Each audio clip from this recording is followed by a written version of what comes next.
together, we can It's do a these block mindset. parties. And it's like they're afraid to move because they are comfortable where they are because they know they're gonna get this many clients at that place for $25, how many for the week, and they've been doing it there for 15 years. I think we have to remember too that in our culture, we haven't really been taught still. There's more information, more resources, but we haven't, one, as you're doing, educating people on finances, but also entrepreneurship. And obviously a lot more people are doing it now because of the internet and social media. Thank goodness people are not sitting in a company for 40 years. But we haven't been taught the business side of it and the mindset side of it. And thank you for sharing your knowledge. There needs to be so many more people that are doing that, especially starting with the kids that are, that are younger. So they have the time that we don't. I'll be talking to them tonight. I got some young children I got to talk to tonight, the underserved youth in Charlotte. But that's a 100% right. 100% right. The true the worth. You raise your price, people gonna say, okay, you're better. They're gonna associate that price with the value. But it's on you to deliver. Yes, user-generated content. I mean, when I say user-generated content, that also includes referrals. That is the best. Absolutely, that word of mouth is the best because it is the best because people already trust that person. So they're gonna say, okay, this is cool. I got it. I'm gonna get a massage with this person. But that's the problem, I feel like, with this generation of therapists.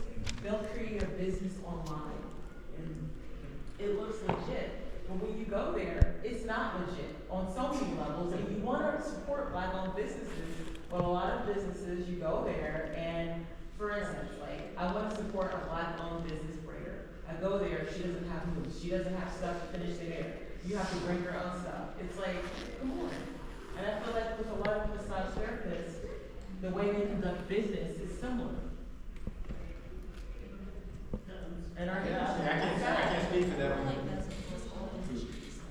I know, but I feel like with massage therapists, This is just the business acumen isn't there, and the professional. Oh, it's period, not inside period. Well, period, you're right, it's a problem that all industries are having, but I don't know about you, but very rarely do I go to spas or any other place and get a quality service that I feel like, okay, this changed my body for it. Right. You know, I'll pay again $500 for a massage. No, I don't feel like that. And these are like the best places, so.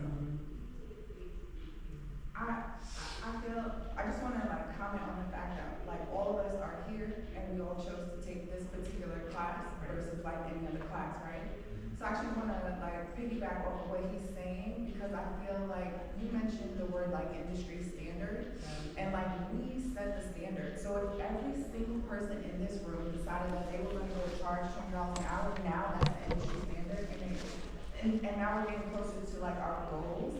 You know, so like, I understand totally where this young lady is coming from, and I feel like if we all agree to like elevate our standard and like in price and in performance as a group, right? All of us agreeing to be here and then agreeing to do that, like it'll kind of almost force them to meet us where we're at, right? And one of the things that I have seen many of other therapists do, and I wish they wouldn't, was try to accommodate the client. Yeah. Like, someone will call and then you say the price and then the client says, that's too much. And I think, like, we're feeling to be like, that's okay, I mean, that's okay, I'm sorry that this doesn't work for you, versus like saying like, oh, okay, well, what would you like to pay instead, right? And then dropping the price. So I'm only mentioning that because I understand all her concerns, and I've been here for a while through a couple of different cities, and so I don't disagree with what she's saying, but my thoughts are like, it doesn't necessarily have to be that way. And like us being in this space, hearing what you're saying is like, for some it could be uncomfortable, right? Because if you're charging $95 now, we thought like, how could I charge $3,000? But like, I'm here, right? Not because I don't know what my price is or my worth. I just want to learn more about like what to do with my money when I get it, right?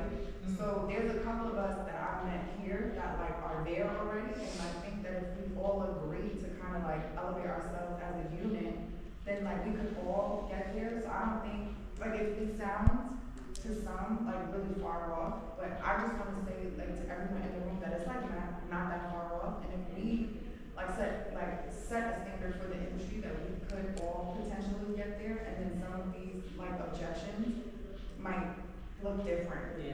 Yeah, that's. So here's- I think that would have a real fear. I like to add on that, me being one of the only brothers and brother over there, respect King.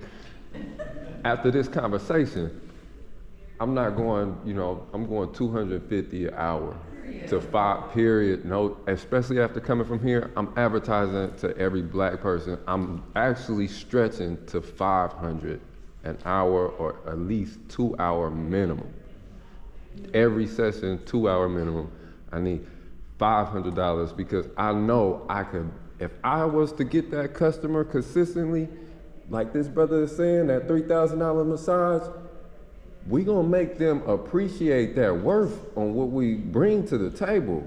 I have an overconfidence of that now, but we do have to, I agree with you 100, we have to let folks know across the board, okay, this is where the massage therapy target is, the goal is, and you're gonna have to respect our crafts as black professional massage therapists.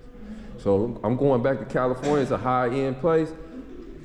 I could do 500 an hour. Where I'm at in the Bay Area, I could do more actually. But right now, the minimum, I'm just 4 months in, but I got more consciousness than the average, but I could go 250 and that has to be respected, especially after coming from this conference. So just setting the bar. What she piggyback on in reference to people kind of haggling the price. I tried to tell, I was in private practice as a counselor, and people would always try to haggle my price. And I would ask them, do you have your price when you go in to see your doctor? Or to a nurse, or to a dentist? I'm like, no, like this is my price. It's the same with intake forms. People come with no intake forms. Like, I can't do anything without an intake form. Like, do you go to your doctor and say, I don't feel like filling out a form? Like, and I tell people this. I'm like, obviously in a loving and kind way, but it's the same kind of concept. They just want to nickel and dime you because they think your service is not valued, but you're coming to me for a reason. So obviously there's a little bit of value in that. As I struggled from, I've been doing massage for about 15 years, and I struggled for a very long time with raising my prices. But then once I decided to, I found ways to still incorporate those who could not meet those prices. I would have a flash sale. Okay, this weekend only such and such off. Or I work with people where I need content, so come for a massage, I get to film